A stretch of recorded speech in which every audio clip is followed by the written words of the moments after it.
નમસ્કાર વિદ્યાર્થી મિત્રો, હું જિગીષા પટેલ. એજ્યુકેશન ચેનલમાં આપ સૌનું હાર્દિક સ્વાગત છે. આજે આપણે ધોરણ 9 સંસ્કૃત પાઠ 17 આચાર્ય ચરક વિશે આપણે સમજીશું.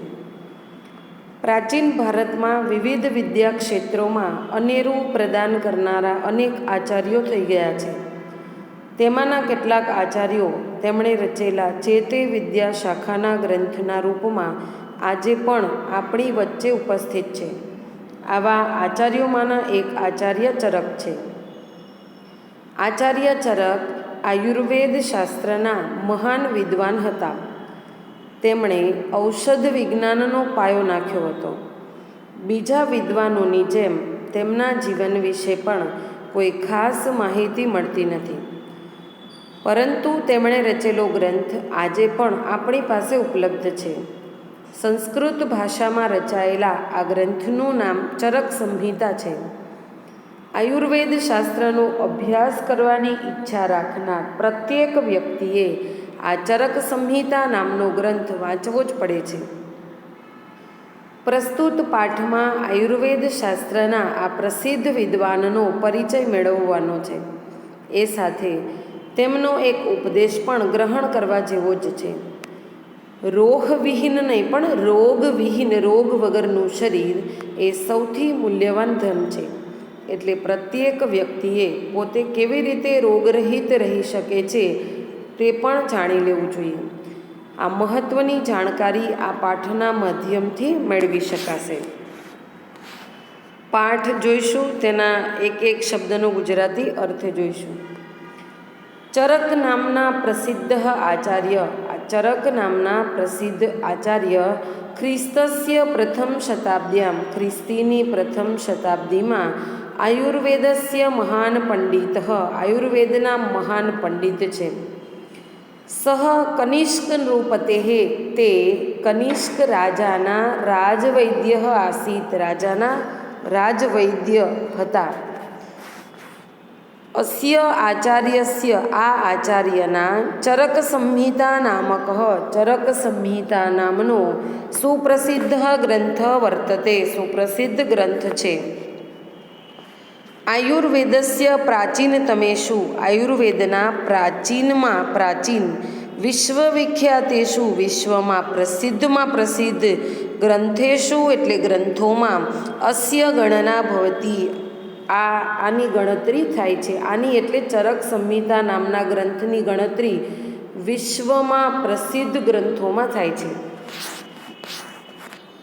અસ્મિન ગ્રંથે, આ ગ્રંથમાં સૂત્રસ્થાનમ એટલે સૂત્રસ્થાન, નિદાન સ્થાનમ એટલે નિદાન સ્થાન, વિમાન સ્થાનમ એટલે વિમાન સ્થાન, શારીર સ્થાનમ શરીર સ્થાન, ઇન્દ્રિય સ્થાનમ ઇન્દ્રિયો વિશેનું સ્થાન, ચિકિત્સા સ્થાનમ સારવાર વિશેનું સ્થાન, કલ્પ સ્થાનમ સમય વિશેનું સ્થાન, સિદ્ધિ સ્થાનમ અને સિદ્ધિઓ વિશેનું સ્થાન, ચેતી ચ પ્લસ ઇતિ, અને આ એમ અષ્ટૌ પ્રકરણાની સંતિ, 8 પ્રકરણો છે. આ ચરક સંહિતા નામનો ગ્રંથ છે, જેમાં સૂત્રસ્થાન, નિદાન સ્થાન, વિમાન સ્થાન, શરીર સ્થાન, ઇન્દ્રિય સ્થાન, ચિકિત્સા સ્થાન, કલ્પસ્થાન અને સિદ્ધિ સ્થાન એમ 8 પ્રકરણો છે.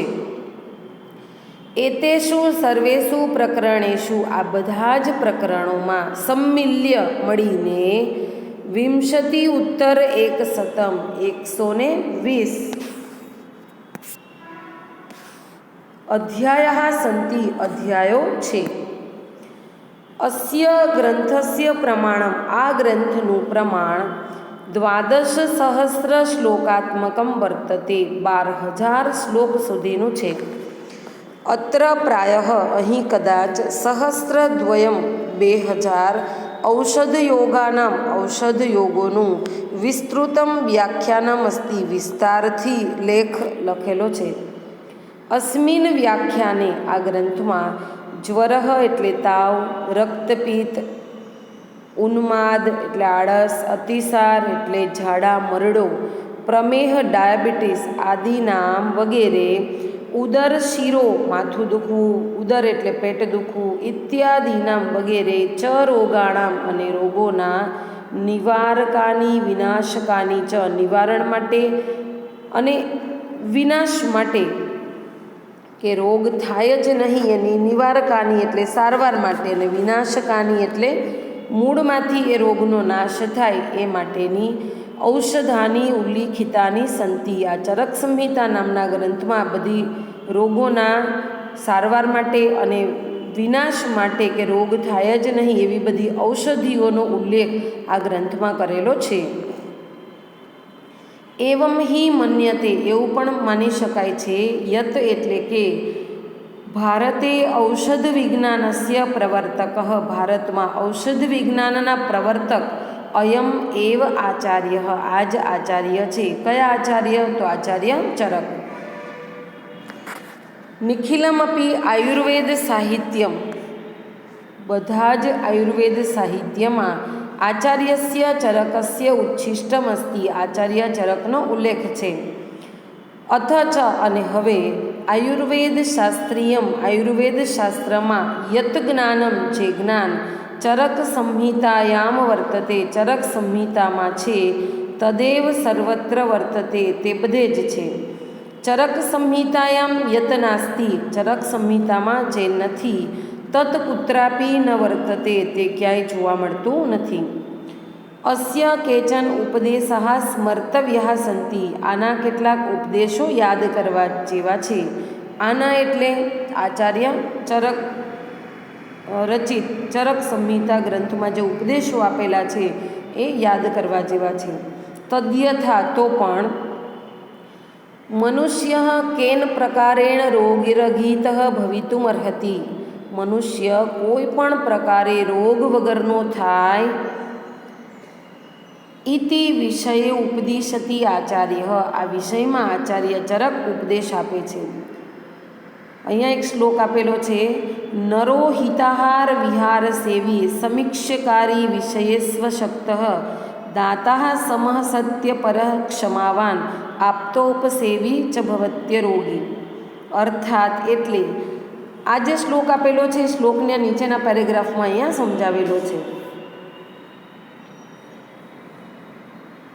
નરો એટલે યહ નરહ જે માણસ હિતાહાર એટલે હિતસ્ય આહારસ્ય હિતકારી આહાર આપણા શરીરને જેટલો હિતકારક આહાર હોય એટલો આહાર વિહાર સેવી અને વિહારસ્ય ચ સેવનમ કરોતી વિહાર એટલે કેમ સૂવું કેમ ફરવું કેમ ઉઠવું કેમ બેસવું એવા વિહારનું સેવન કરે છે.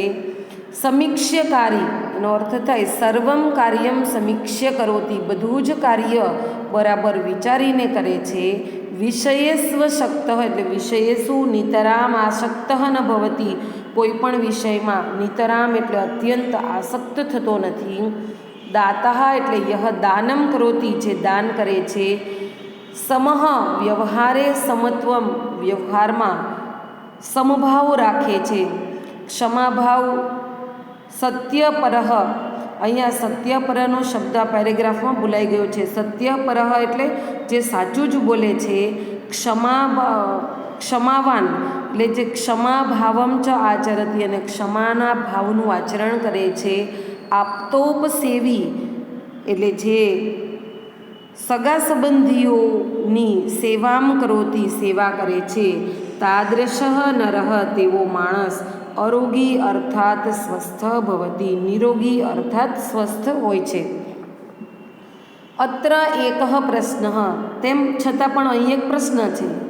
કિમ ઔષધમ વિના સમ્યગ વ્યવહારેણાપી શું ઔષધ વગર દવા વગર સારી રીતે સારા વ્યવહારથી અપી એટલે પણ જનઃ રોગરહિતુમ ભવિતુમ અર્હતિ માણસ રોગ વગરનો બની શકે છે. આપણે કોઈની સાથે સારો વ્યવહાર કરીએ તો શું માણસ રોગ વગરનો બની શકે છે?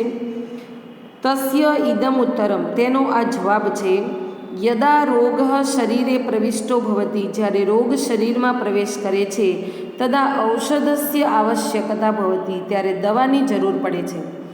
પરંતુ શરીરે રોગસ્ય પ્રવેશ એવ ન સ્યાત પરંતુ શરીરમાં રોગનો પ્રવેશ જ ન થાય એતદ અર્થમ એ માટે માનવેન મનુષ્યે સમ્યક વ્યવહાર કરણીય એવ સારો વ્યવહાર કરવો જ જોઈએ. વ્યવહારસ્યાપી સ્વાસ્થ્યે પ્રભાવો ભવતી વ્યવહારનો પણ આપણા સ્વાસ્થ્ય ઉપર પ્રભાવ પડે છે. ઇતિ એષ ચરક આચાર્યસ્ય ઉપદેશ એવો આ ચરકાચાર્યનો ઉપદેશ છે. વિદ્યાર્થી મિત્રો, આ આચાર્ય ચરકે એમના રચેલા ચરક સંહિતા નામના ગ્રંથમાં આપણને આટલો સરસ બોધ આપ્યો. આપણને પણ આ પાઠ દ્વારા ચરક સંહિતા નામનો ગ્રંથ તો આપણે વાંચવાના જ નહોતા. તમને સમય ઓછો, ખૂબ ઓછો પડે એટલે આખો ગ્રંથ તો તમે વાંચવાના જ નહોતા, પણ એ ગ્રંથમાંથી આપણને જે નાનો એવો ઉપદેશ મળ્યો છે, આચાર્ય ચરકે જે ઉપદેશ આપ્યો છે એ ઉપદેશ આપણે આપણા જીવનમાં ગ્રહણ કરીએ. આ પાઠનું ભાષાંતર વિદ્યાર્થી મિત્રો તમે સંસ્કૃતની નોટમાં લખશો. અસ્તુ.